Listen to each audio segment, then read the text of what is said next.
Muy buenos días ante todo. Agradezco al capítulo estudiantil Politécnico Santiago Mariño por darme la oportunidad de aperturar el ciclo de charlas referido al cuarto aniversario del mismo capítulo. Asimismo, al poder ser parte de esta institución hace algunos años y participar en eventos de la SPI, felicito al mismo capítulo por impartir aquellos conocimientos técnicos y siempre buscar para realizar y motivar a los estudiantes la difusión del conocimiento, lo cual es la principal funcionalidad de la SPI. En el día de hoy vamos a hablar acerca de un tema bastante polémico, el cual se refiere al drodón crítico. Específicamente, esta charla se conoce como impacto del drodón crítico en la producción de yacimientos sometidos a proyectos de inyección de agua, donde vamos a hablar sobre los fundamentos básicos, entre los que destaca que es un PIA, que es la tasa crítica de producción, que es el diferencial de presión y que es el drodón crítico.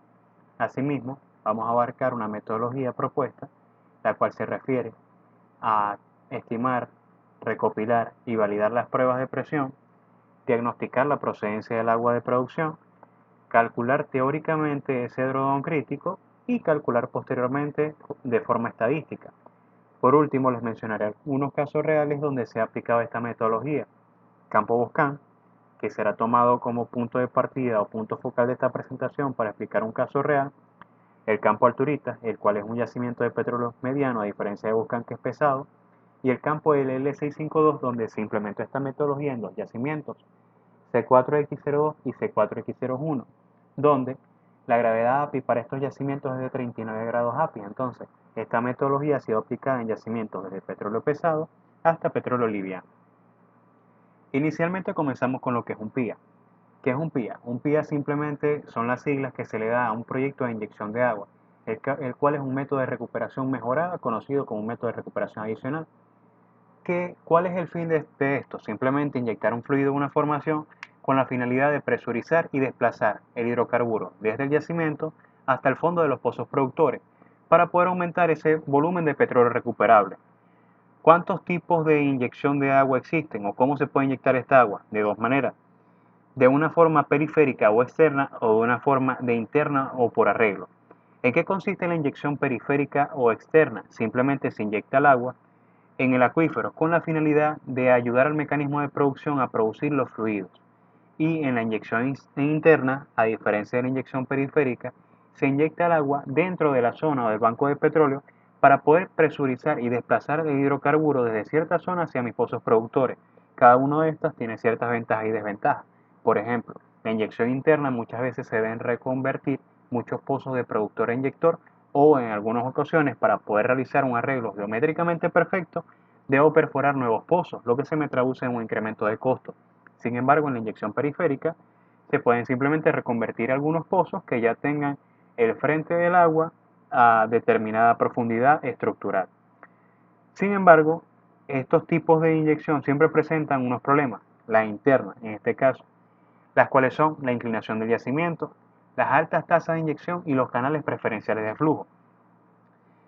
¿Y cuáles son las consecuencias? La consecuencia más importante o más significativa es la ruptura temprana. ¿Y qué es la ruptura temprana? La ruptura temprana no es más que la producción del agua de inyección en un tiempo menor al que yo tenía estimado. ¿Y cuáles son las complicaciones cuál es la consecuencia que me causa esto? Simplemente, como podemos ver acá en un esquema de la eficiencia volumétrica de barrido, que a mí lo que me indica esta eficiencia es cuál es la porción del yacimiento que ha sido contactada por mi fluido de inyección.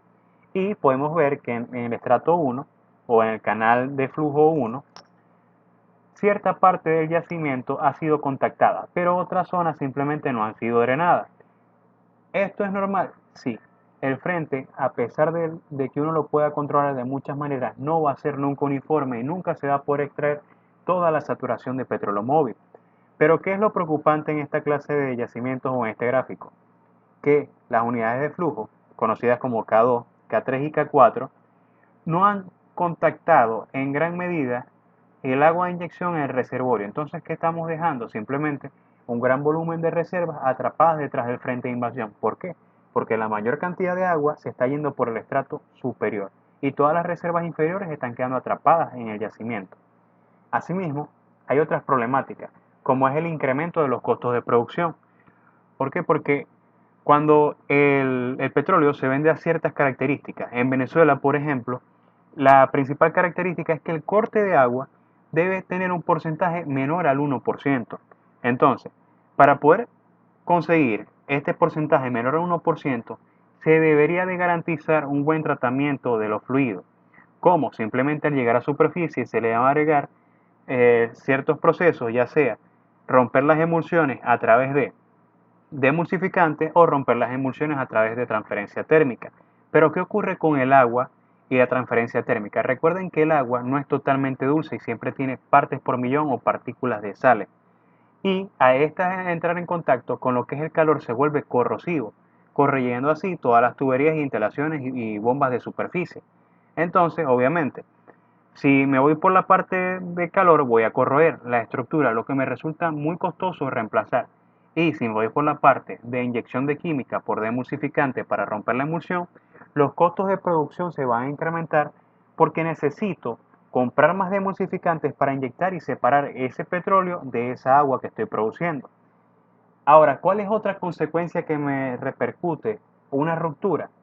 Simplemente en el abandono de los pozos porque se tienen dos tipos de agua.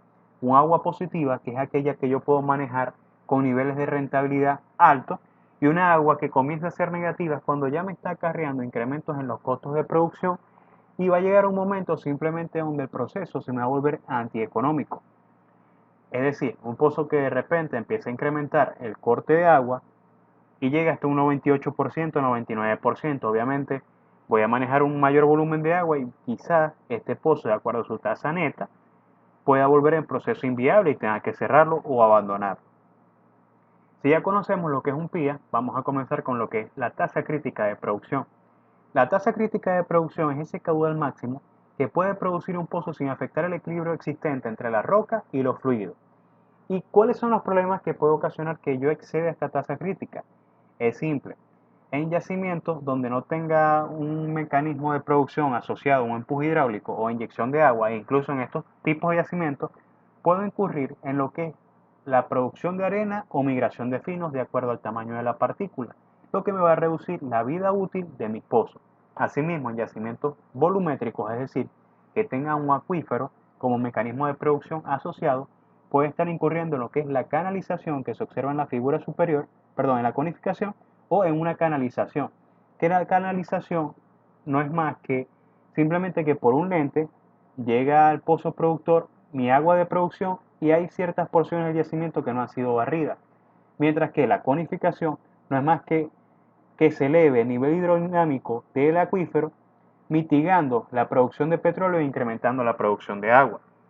Si ya conocemos lo que es la tasa crítica, vamos a ir a lo que es el diferencial de presión crítico. Este diferencial de presión crítico no es más que la diferencia, o el diferencial de presión, no es más que la diferencia existente entre la presión de yacimiento y la presión de fondo fluyente. Recordemos que la presión de yacimiento no se puede modificar, o a nuestra conveniencia no, sino que se modifica debido a un proceso de producción o de drene del yacimiento. Sin embargo, la presión de fondo sí la podemos modificar y más adelante les diré cómo. Y obviamente este diferencial de presión está asociado directamente a la producción. Ustedes se preguntarán cómo. Por el factor J.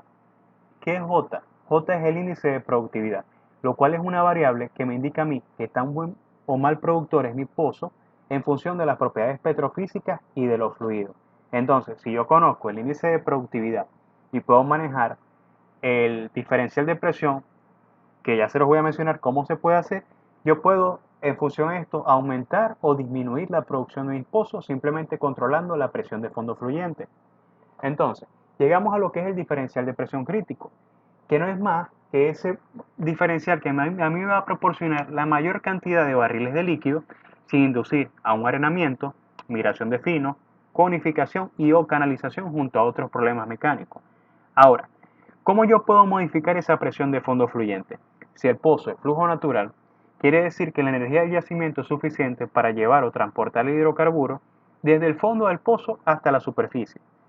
Si esto ocurre, yo modifico esa presión a través de un reductor, estrangulador o choque, de acuerdo al país donde encontremos, que no es más que un equipo que se coloca en superficie con la finalidad de reducir o aumentar un diámetro y el incremento en función de 64 o reducción de este diámetro inducir al pozo a incrementar o a disminuir esta presión de fondo. Sin embargo, nosotros también podemos colocar sistemas de levantamiento artificial o métodos de levantamiento artificial, entre los que destacan el bombeo de cavidad progresiva, gas lift, bombeo mecánico y bombeo electrosumergible. ¿Son todos los sistemas? No, hay muchos más, pero estos son los que mayormente se usan, al menos en Venezuela. Y estos sistemas se aplican cuando ya la energía del yacimiento no es la suficiente para llevar el petróleo a superficie. ¿Y qué se introduce? Simplemente un método que me permita a mí, a través de una disminución de la presión de fondo, incrementar la velocidad de flujo, vencer esa contrapresión que se me genera dentro de mi pozo con una presión de descarga. Entonces, si yo puedo controlar la presión de fondo a través de estos sistemas, yo necesito conocer cuánto es esa presión de fondo crítica para evitar cualquiera de los problemas anteriores y así poder alargar la vida útil de los pozos. Entonces, ya vimos lo que es la tasa crítica y vimos lo que es el drawdown crítico. ¿Por qué usar el drawdown y no tasa crítica? Hay un sinfín de razones que les podría dar, pero obviamente todo esto va a depender de la volumetría o de qué tan robusta sea su data de presiones y qué tan confiable sea la misma. ¿Por qué? Porque si no tienen una data de presiones robusta, el cálculo de diferencial de presión crítico no se va a poder realizar, pero de tenerla les voy a dar algunas ventajas. Básicamente el caudal crítico depende de la permeabilidad, lo cual es un parámetro de alta incertidumbre porque muchas veces la permeabilidad se calcula en función de ciertos datos que nos proporcionan los registros de pozo. Y estos registros de pozo a su vez son mediciones indirectas. Entonces, ¿qué se hace? Simplemente se hacen sensibilidades para poder conocer el daño de formación y así estimar una curva de oferta o de afluencia representativa. Pero en sí no conocemos en realidad si es daño lo que tenemos o si simplemente la permeabilidad está sobreestimada o subestimada de acuerdo sea el caso. Sin embargo, la presión de fondo fluyente ya considera el factor de daño, porque si recordamos lo que es la producción de hidrocarburos, la presión de fondo no es más que la presión de yacimiento menos la caída de presión que se genera dentro del yacimiento debido a la tortuosidad y viscosidad del fluido, junto a la caída de presión que se genera en la completación debido a la restricción, ya sea por empaque con grava, liner ranurado o simplemente los intervalos cañoneados que me restringen cierta parte del flujo y me cambian el régimen de flujo en la zona. ¿Ok?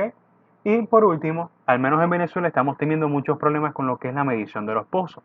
Y podemos decir que la tasa crítica son 300, pero si no tenemos medición en cuanto a producción, no podemos conocer si estamos sobre esos 300 o estamos bajo esos 300. Y también muchos de nuestros pozos presentan sensores de fondo que permiten conocer la presión de fondo. Entonces, disminuye la incertidumbre con respecto a la tasa. Y por eso es que, al menos hasta ahora, les estoy recomendando utilizar el diferencial de presión crítico y en láminas posteriores les indicaré otros factores. Ahora vamos a comenzar con lo que es la metodología de prueba de presión, donde se deben recopilar y validar todas las pruebas, tanto estáticas como dinámicas, por pozo que se tengan del patrón de inyección, del yacimiento o del bloque de estudio. Y ahora, ¿cómo debemos comenzar a validar? Simplemente debemos determinar cuál es el tiempo de cierre óptimo para que la presión de yacimiento y la presión hidrostática generada en el pozo se igualen y yo pueda visualizar en el pozo, medir en el pozo la presión promedio del área de drenaje. ¿Cómo podemos realizar esto? Analizando los build-up. Simplemente hacemos un gráfico de tiempo versus presión medida y donde veamos que existe o que la curva de restauración de presión se vuelva asintótica, es decir, que ya no haya variación, quiere decir que ya nosotros estamos alcanzando la presión promedio del área de drenaje de yacimiento y allí podemos determinar cuánto es el tiempo de cierre óptimo. En este caso el build-up tiene otras alternativas o otras funciones, pero como nada más queremos saber cuánto es el tiempo de cierre óptimo, ya este análisis es suficiente. Asimismo debemos comparar el comportamiento de un pozo con respecto a sus vecinos o pozos análogos. ¿Qué quiere decir esto? Si tenemos un pozo ubicado alrededor de 7 pozos más y el pozo que les estoy mencionando tiene una presión de 2000 libras, mientras que los de alrededor tienen una presión de 10.000 libras, tienen que tener mucho cuidado porque esa diferencia de presión no es normal y puede ser que esta presión esté comprometida o no sea válida. Asimismo, si tenemos tomas de niveles de fluido, tenemos que comparar la presión en cabeza tanto en tubing como en casing. ¿Por qué? Porque cuando se tiene la medición de fluidos, muchas veces se comete un error que es que no se desahoga el pozo. Entonces, tengo simplemente una columna de gas que se visualiza en esta zona en rojo, que me está ejerciendo un desplazamiento tipo pistón dentro de mi pozo, disminuyendo el nivel de líquido. Entonces, el nivel de líquido va a disminuir y cuando yo tome el disparo y tome este nivel, va a ser menor al que realmente puede proporcionar mi pozo. ¿Qué me va a traer esto como consecuencia? Simplemente puedo estar subestimando la presión de yacimiento. ¿Ok? Y obviamente también debo realizar gráficos de producción versus presión de fondo, ya que hablamos que la presión de fondo me impacta en la producción. Y si yo observo una producción constante y una presión de fondo variable, quiere decir que o las medidas de producción no están siendo representativas o la presión de fondo se están viendo comprometidas por un mal funcionamiento o calibración del sensor de la bomba. Asimismo, debemos hacer gráficos de comportamiento. Pero ¿qué vamos a graficar? Presión versus tiempo y presión versus NP, con la finalidad de buscar un comportamiento para un área o para un pozo. Pero muchas veces vamos a tener puntos que se salgan por encima o por debajo. ¿Y qué vamos a hacer con esos puntos? ¿Los descartamos? Inicialmente no. Debemos de averiguar, buscando a la historia del pozo o cualquier evento que haya resultado en el mismo, qué ocurrió. ¿Hubo algún proceso de estimulación? Si la presión es menor a lo que viene trayendo el pozo, ¿qué ocurrió en el pozo? Se arenó el pozo, presenta intervalos obturados. Y si nosotros ya tenemos una serie de alternativas y vemos que el pozo está obturado, obviamente la presión no puede ser válida, porque no me está aportando tanto fluido como él podría aportar. Y la prueba está comprometida. Asimismo, recordemos que estamos en un proceso de inyección y debemos hacer gráficos de reemplazo, de eficiencia volumétrica, para conocer o hacer un balance. Si lo que yo estoy drenando y en función de lo que yo estoy inyectando, me proporciona a mí o me puede dar a mí la presión que yo estoy viendo, porque la finalidad de un proyecto es presurizar, mantener e incluso incrementar la presión. Y muchas veces observamos presiones muy mínimas que me indican que no estoy presurizando. Puede ser válida o no, para eso es que tengo que hacer este estudio. Una vez que nosotros ya tenemos estos criterios, les voy a mostrar un caso práctico, conocido como Phase 1 en campo Boscan. Para este proyecto se tomaron un total de 1.254 pruebas de presión, donde 728, es decir, el 58%, fueron válidas. Pero ¿cuántos pozos tenía el proyecto? En realidad tenía 43, 8 inyectores y 35 productores. Y obviamente estas presiones fueron tomadas en los pozos productores. En la parte derecha podemos ver dos gráficos. El gráfico naranja, que se refiere a las presiones estáticas sin validar, y vemos mucha dispersión de datos, hasta datos de presión de 3500, lo cual resulta un poco probable debido a que la presión inicial de yacimiento es de 3800 libras y comenzó su explotación en el año 1953, y otro gráfico una vez aplicados los criterios de validación. ¿Qué podemos observar entre estos dos gráficos? Simplemente en el gráfico naranja observamos una gran dispersión de datos donde se tienen puntos de presión inclusive por debajo de la presión de abandono que se estipuló en 530 libras, lo cual no puede ser posible porque simplemente un pozo al llegar a esta producción, a esta presión, la producción que va a aportar no va a ser lo suficientemente rentable como para poder continuar con el proceso productivo en este pozo y debo ir a su cierre.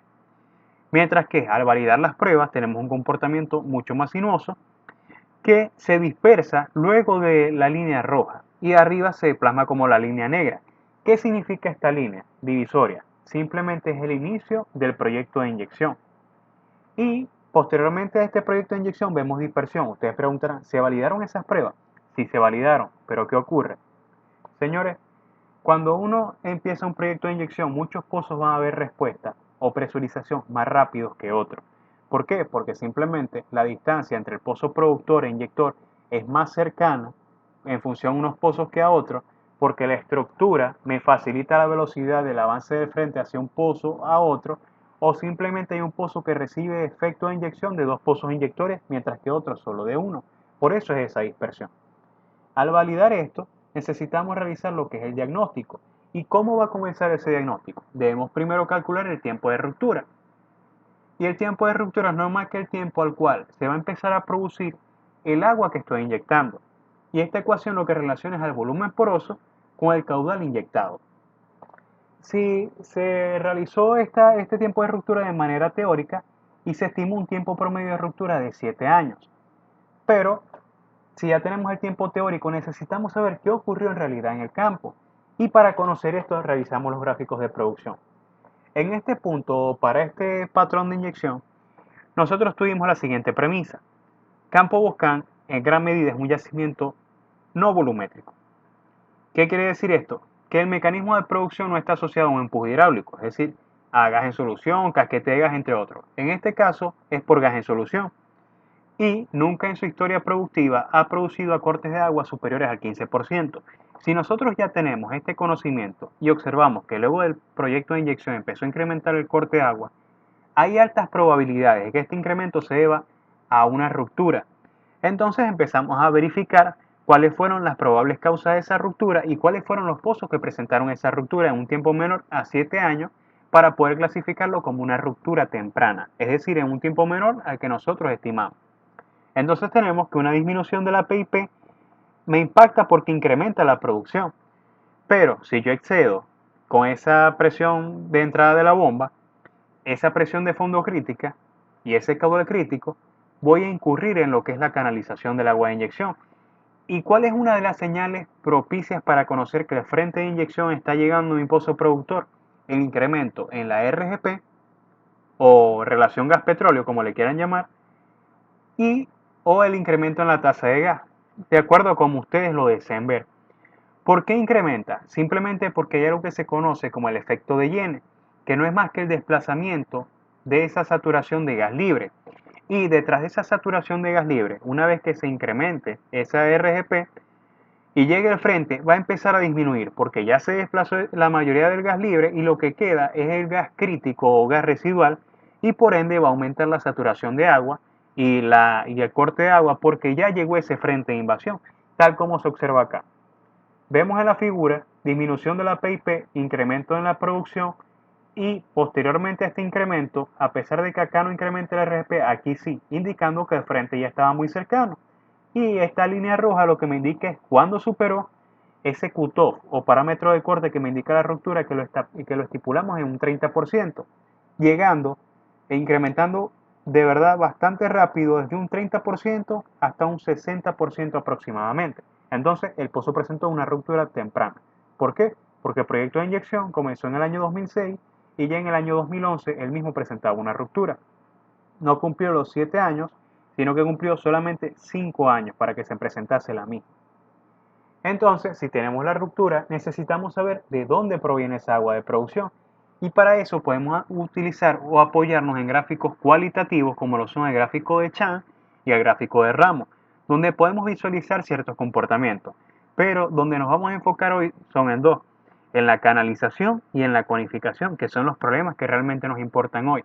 Obviamente, esto debe estar apoyado en la visualización y revisión del registro de cementación para conocer si la cementación primaria fue exitosa y lo que estamos viendo en incremento de corte de agua no sea una arena ofensora ubicada por encima de mi arena productora, que no haya sido aislada eficientemente. Entonces, si ya revisamos el registro de cementación, debemos revisar estos gráficos donde vemos canalización matricial con un incremento de la RAP con respecto a la RAP prima o derivada y una conificación donde incrementa el RAP y disminuye esta RAP prima. Ahora, ¿es suficiente con este gráfico? No, debemos de revisar historias de producción, debemos validar esos cortes de agua y también debemos revisar otros gráficos, tales como los de Ramos, y hay uno de la Universidad de Luisiana que no ha sido muy utilizado. Y también debemos de realizar, si tenemos la suficiente información, los gráficos de empuje o gráficos de mecanismo de producción o gráficos de TACPUR de acuerdo al país donde se encuentre. ¿Por qué? Porque no podría ser posible que ustedes presenten comportamientos de conificación si su yacimiento produce por un mecanismo de gas en solución.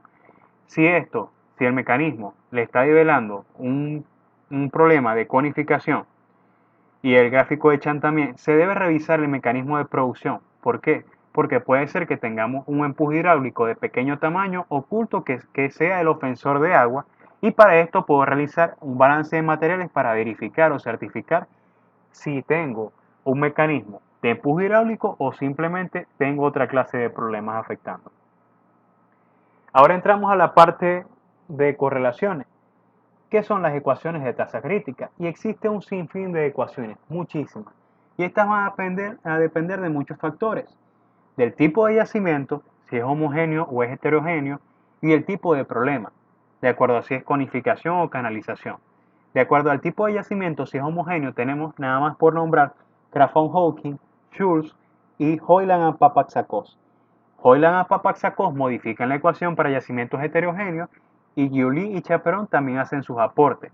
¿Son las únicas que existen? No, pero simplemente fueron las que seleccionamos para poder colocarlas hoy en la presentación y decirles, hey, acá hay un poco de correlaciones, pero obviamente hay mucho más.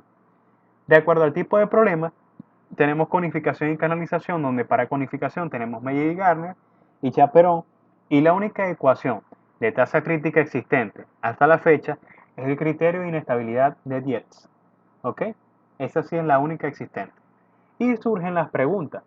¿Cuál ecuación vamos a escoger? ¿Por qué voy a escoger esa correlación? ¿Qué ocurre si esa correlación no me coteja? ¿Y cuál va a ser la que a mí me va a proporcionar mejores resultados? ¿Vamos a llamar a un amigo? No, simplemente hay que tener ciertos criterios bien definidos. ¿Cuál ecuación vamos a escoger?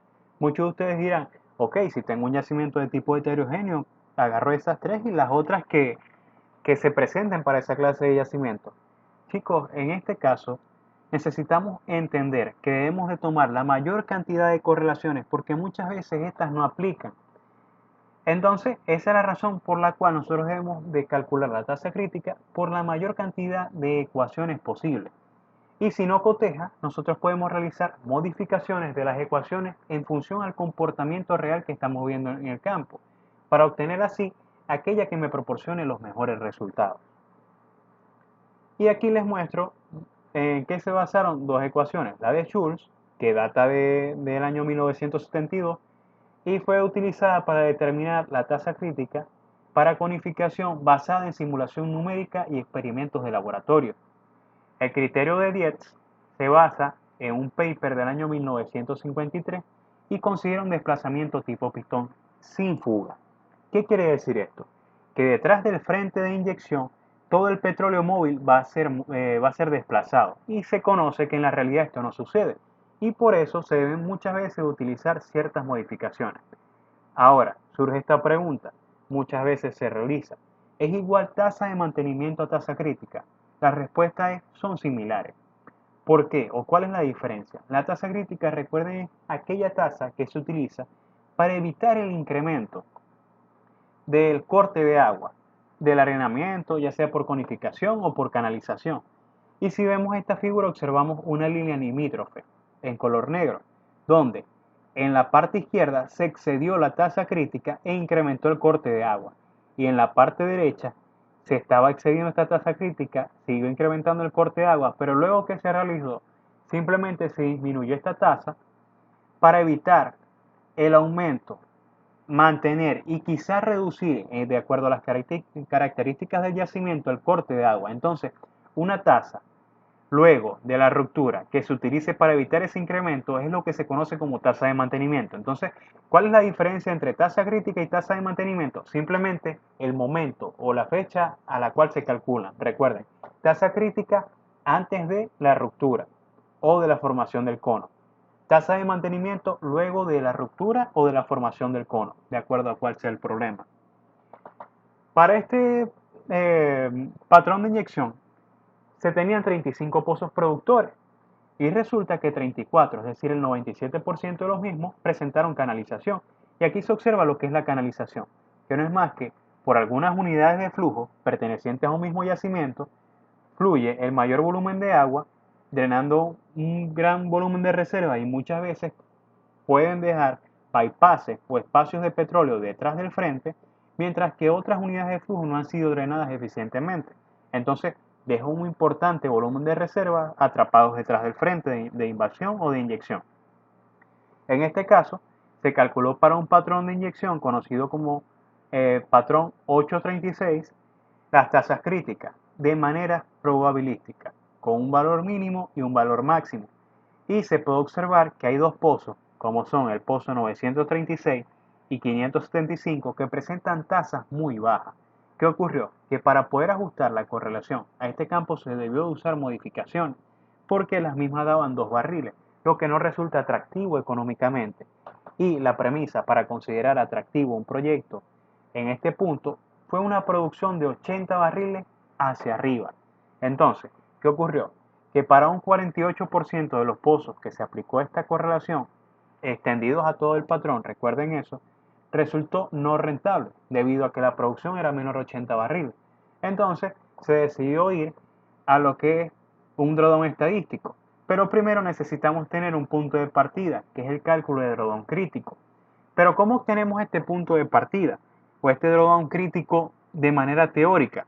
Es simplemente la construcción de la curva de oferta, de inflow o IPR, como le quieran llamar, y necesitamos ajustar esta curva al comportamiento real de los pozos. Si nosotros tenemos ya la curva del pozo y tenemos el caudal crítico por correlación, ¿qué hacemos? Simplemente entramos con el valor de caudal crítico y cortamos con mi línea de IPR y leemos en el eje Y mi presión. Y esa presión que leamos va a ser mi presión de fondo crítica. Y ya habíamos dicho antes que el diferencial de presión crítico no es más que la diferencia entre la presión de yacimiento y la presión de fondo fluyente crítica. Y ya la presión de yacimiento la validamos anteriormente y la presión de fondo crítica la estamos utilizando. Entonces tenemos el parámetro de diferencial de presión crítico calculado teóricamente. Ahora, ya dijimos, ok, muchas veces no aplica. Si no aplica, ¿qué vamos a hacer?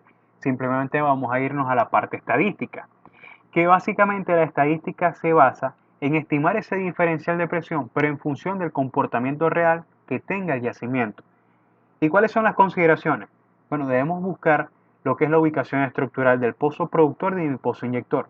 No es igual un pozo que esté ubicado, productor, estructura arriba, donde se observa este punto, a estructura abajo de un patrón de inyección, porque obviamente las fuerzas gravitatorias van a hacer o influir en que el frente de invasión viaje a una mayor velocidad hacia un pozo estructura abajo, hacia a que un pozo estructura arriba.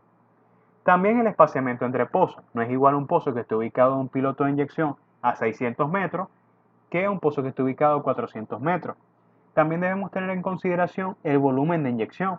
¿Por qué? Porque ninguna de las ecuaciones o correlaciones anteriormente descritas consideran esto. Debemos considerar la conectividad presente entre estratos y los canales preferenciales de flujo, o al menos tratar de inferir los mismos. Conocer también cuál es la profundidad del contacto agua-petróleo en la actualidad, para conocer si en realidad en vez de una canalización estoy teniendo una conificación.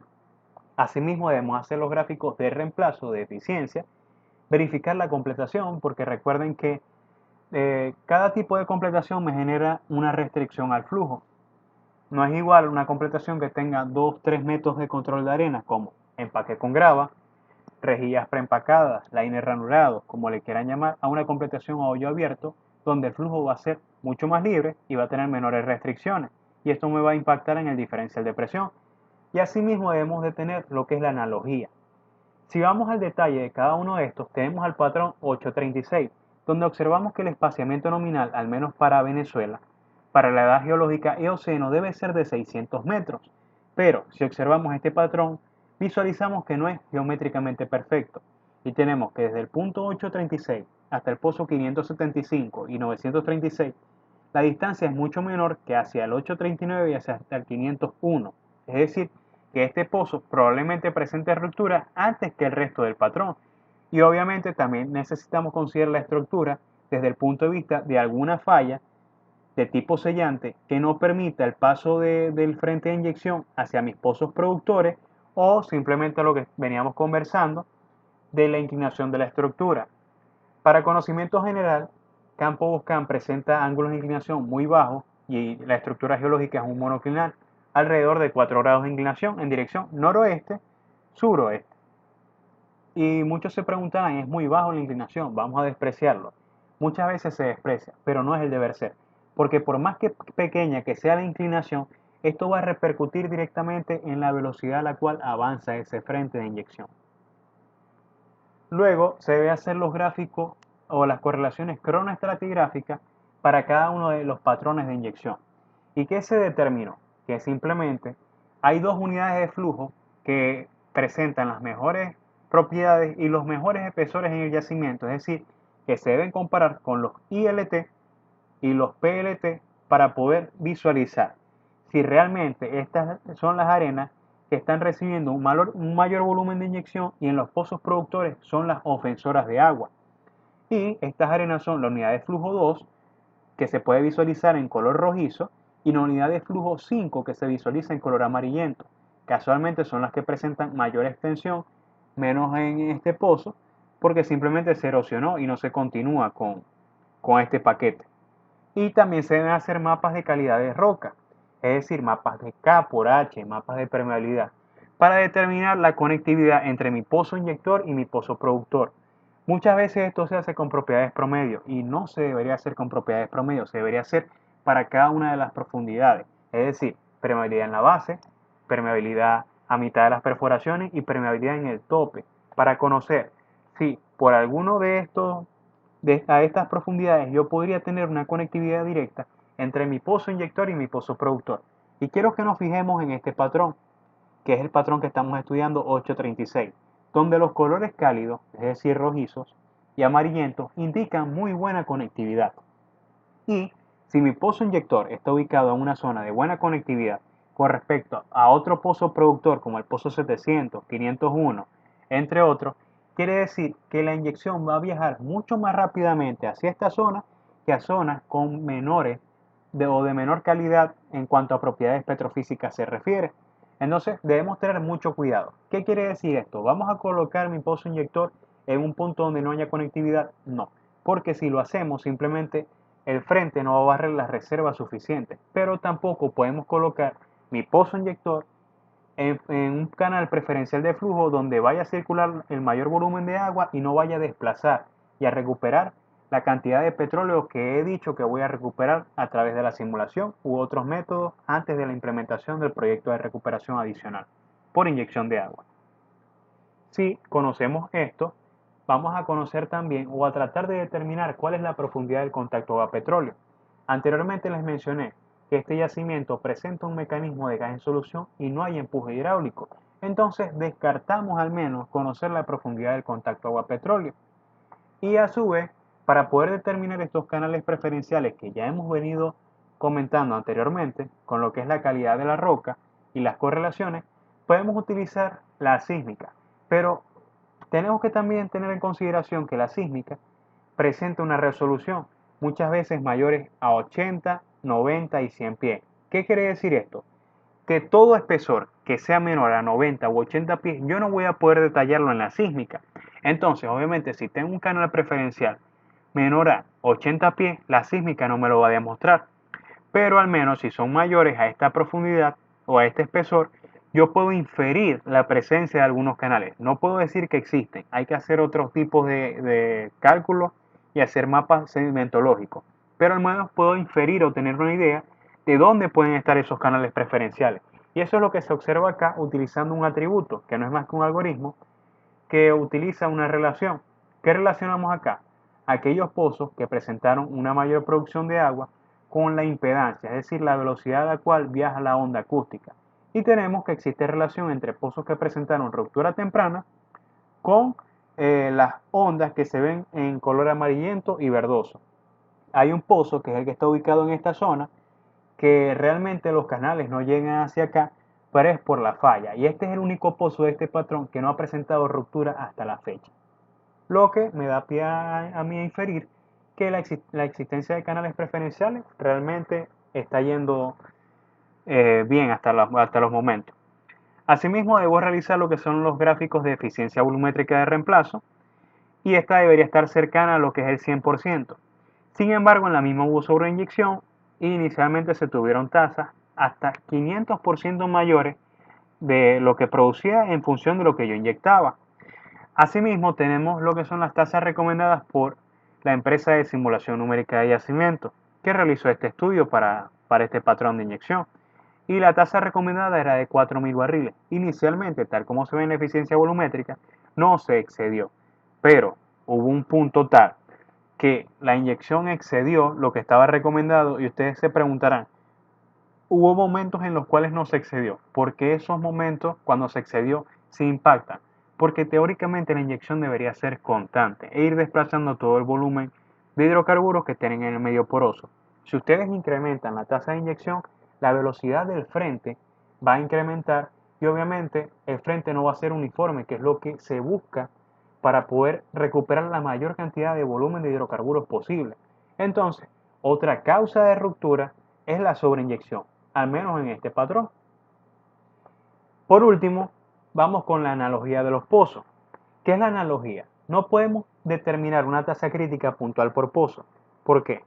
Porque simplemente un pozo se ve impactado por el comportamiento de sus pozos vecinos, de los pozos que presenta alrededor. ¿Por qué? Porque si un pozo, llámese cualquiera de estos que se visualiza en este patrón de 7 puntos invertidos, maneja un diferencial de presión mayor al del resto del patrón, el pozo que genere ese mayor diferencial va a haber ruptura mucho más rápido porque el frente de inyección va a viajar a una velocidad mayor hacia este pozo. Entonces, tenemos un ejemplo acá del pozo 575 Sidetrack. Desde el año 2007 al 2011 manejó diferenciales hasta de 660 libras, lo cual iba acorde a lo del resto del patrón, 590, 600 libras. Pero en el año 2011 incrementa ese diferencial de presión, ubicándose entre 798 libras y 935 libras. ¿Qué quiere decir esto? Que simplemente se incrementó el diferencial de presión para producir a mayores tasas. ¿Y qué ocurrió? Que el resto del patrón siguió manejando tasas de 500 libras y no excedieron las 600 libras para el año 2011. Señores, cuando esto ocurre, todo el frente va a viajar más rápido y eso ocasionó la ruptura en este pozo que fue el primer pozo que presentó ruptura en este patrón.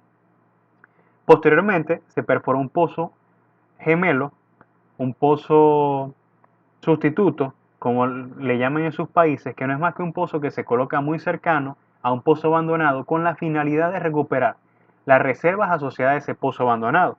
Y en este caso fue el pozo 936. ¿Qué ocurrió? Que desde el inicio de la vida productiva se manejaron diferenciales de presión sumamente elevados y la ruptura se vio en un periodo de un año. En este campo, los costos de perforar un pozo son entre 3 y 4 millones de dólares. Entonces, simplemente tienen una inversión de 4 millones de dólares que necesitan recuperar en un año porque ya lo perdieron debido al exceso en el diferencial de presión. Y entramos a los resultados del proyecto completo. Siempre uno relaciona lo que es el caudal al parámetro relacionado al flujo, que es la permeabilidad. Y para esto se discretizó o se calificaron los pozos en función a la permeabilidad, desde la categoría A, siendo los mejores pozos, superiores a 900 milidarcy, hasta la categoría E, siendo los pozos menos prospectivos del campo o del patrón, con permeabilidades menores a las 300 milidarcy. ¿Y qué se realizó? Se hizo un estudio determinístico y estocástico o probabilístico para conocer cuánto era el diferencial de presión crítico y qué se obtuvo, algo muy sorpresivo. Sin importar la permeabilidad de su pozo o del yacimiento donde esté ubicado su pozo, el diferencial de presión crítico va a ser similar para todos los pozos de estudio. Entonces, ¿qué se realizó? Simplemente se hizo el estudio determinístico y posteriormente el probabilístico, donde se tuvo un P90, P50 y un P90, donde se fue conservador y se obtuvo o se tomó el P10 o el valor conservador, que estuvo ubicado alrededor de las 730 libras, para evitar la irrupción de agua, siendo este el valor de diferencial de presión crítico. ¿Cuál es la ventaja que me proporciona el diferencial de presión crítico con respecto al caudal crítico? Bueno, que si me voy por caudal crítico, debo decirle a los ingenieros de optimización, hay 10 pozos, a cada uno de esos pozos debo asignarle una tasa crítica, es decir, pozo A, 300 barriles, pozo B, 200 barriles, pozo C, 500 barriles, lo que resulta más complejo. Pero si yo le digo a los ingenieros de optimización, señores, el diferencial de presión para todos los pozos de un área debe ser de 730 libras y de ese valor no se debe pasar, estamos ahorrando mucho trabajo y le facilitamos el trabajo a los demás ingenieros. Y recuerden, una de las bondades que debemos tener como ingenieros es realizar o hacer las cosas de una forma simple y efectiva. Ahora, en cuanto a la rentabilidad volumétrica y económica, comenzamos. Para este estudio se tomaron, para la rentabilidad, solamente 4 pozos del patrón 836 y se estimó un volumen de petróleo recuperable a junio del año 2026. ¿Por qué hasta este periodo y por qué no más allá o por qué no en un periodo de 5 años hasta el 2025? Resulta que este campo es explotado por una empresa mixta, donde tiene participación el Estado a través de PDVSA y participación una empresa transnacional como Chevron. Y el contrato estipulado para Chevron es hasta el año 2026. Entonces, ¿qué tenemos? El caso base, que es sin exceder el diferencial de presión crítico, y el caso 1 y caso 2, que es excediendo ese diferencial de presión crítico. Para el caso base, al año 2026 tendríamos una tasa de 482 barriles, con un petróleo producido de 3.150 mil millones de barriles y una declinación anual del 4%. Mientras que para el caso 1 tendríamos una producción menor de 303 barriles, caso 2 264, y un petróleo recuperado al año 2026 bastante similar, pero con tasas de declinación mucho mayores. ¿Por qué? Porque cuando irrumpe ese frente, la declinación a la fase de interés, que es el petróleo, va a incrementar, porque la producción de agua incrementa y la permeabilidad relativa al petróleo disminuye, impactando así en la productividad de petróleo. Entonces, tenemos que tener claro desde qué punto de vista estamos estudiando. ¿Somos estados, es decir, somos PDVSA y nos interesa nuestro activo a futuro? ¿O somos empresa transnacional y nos interesa el activo hasta el año de concesión? Sí, somos empresa transnacional, obviamente me interesa recuperar la mayor cantidad o volumen de fluido a corto plazo. Sin embargo, desde este punto de vista lo vamos a ver desde empresa nacional. Y en este caso, al año 2040, voy a tener una mayor producción sin exceder ese diferencial de presión crítico y voy a tener una recuperación casi de 2 millones de barriles adicionales a lo que ya yo había dicho que iba a estimar si excedía o que iba a obtener si excedía ese diferencial de presión crítico. Entonces, desde el punto de vista de reserva, recuperaré un mayor volumen de fluido a largo plazo sin exceder el diferencial de presión crítico. ¿Por qué?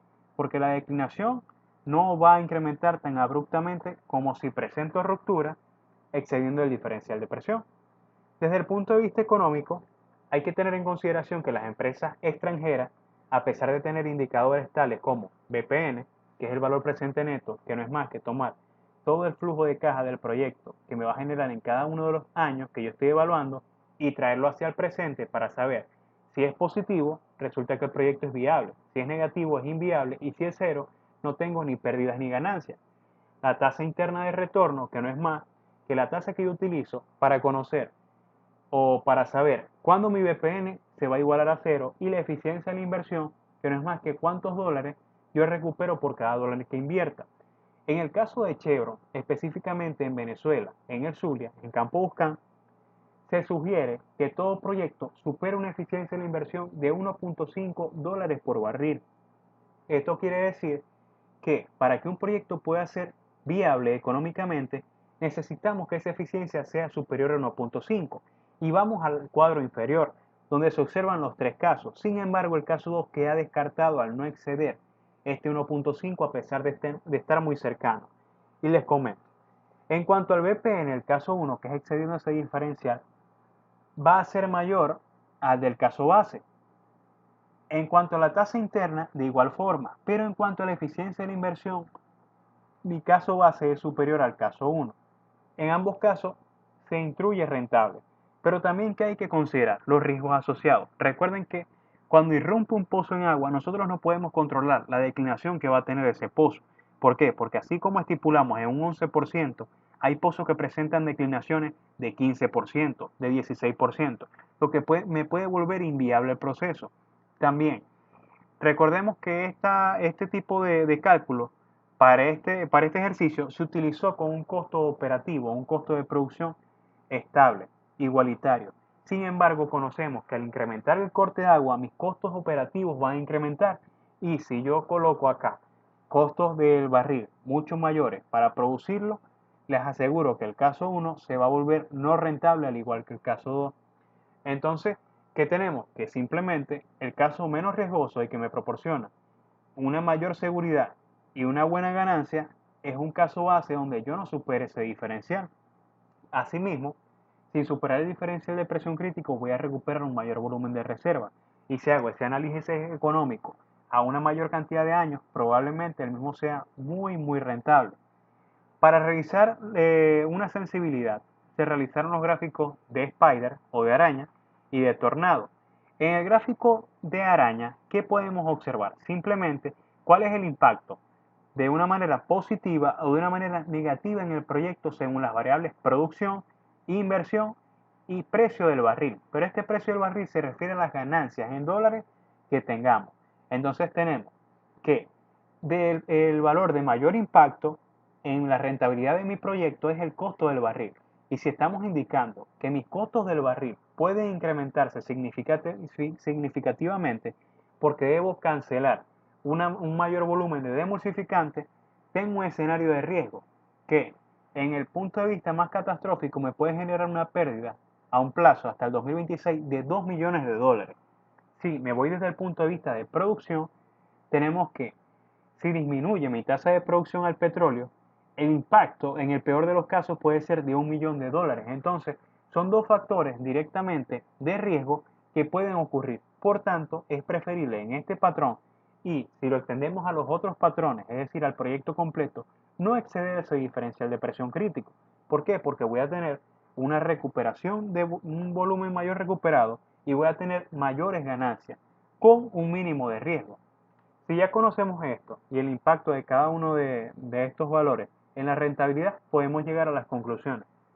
Y les voy a mostrar cuatro, que básicamente que el manejo de estas tasas críticas es una de las técnicas más eficientes para poder controlar el agua en yacimientos volumétricos y no volumétricos sometidos a proyectos de inyección de agua. El valor de la tasa crítica por correlaciones muchas veces no aplica y se deben realizar correlaciones, o al menos para los campos venezolanos. Pero también yo debo tener en consideración que las curvas de permeabilidad relativa deben estar validadas y deben ser representativas de mi yacimiento, tal cual como el PVT, el cual debe estar validado para evitar la incertidumbre. Pero de igual forma, siempre el estudio estadístico va a ser más efectivo que el teórico. ¿Por qué? Porque se toma data real y se consideran ciertos parámetros que la teoría no considera, tales como el diferencial de presión de los otros pozos de los patrones o de los pozos vecinos análogos, de los pozos, de la ubicación estructural que presenten los pozos, de la estratigrafía, del comportamiento de los pozos vecinos, de la sobreinyección o subinyección que yo pueda tener y de la continuidad lateral o canales preferenciales de flujo que puedan existir. Entonces, el diferencial de presión crítico siempre me va a proporcionar mejores resultados, más aproximados y con mayor certeza a la realidad. Por ende, es el que se debe utilizar, la parte estadística. Con esto llegamos al final de la presentación y les dejo este pensamiento. No hay límites para el crecimiento, porque no hay límites para la inteligencia humana y su imaginación. Hay algo que se conoce como el efecto de la autoprofecía, que es crean en ustedes mismos y digan que sí pueden. Señores, van a llegar tan lejos como ustedes lo crean posible, y el éxito está en el trabajo fuerte. Muchas gracias, y por acá les dejo las vías de contacto. Pueden solicitar la presentación enviando al Gmail, que es saipi.ga@gmail.com, y cualquier duda o inquietud, colaboración que necesiten en algún tema, pueden escribirnos a nuestros números de contacto, los cuales se dejan en esta lámina. Muchas gracias.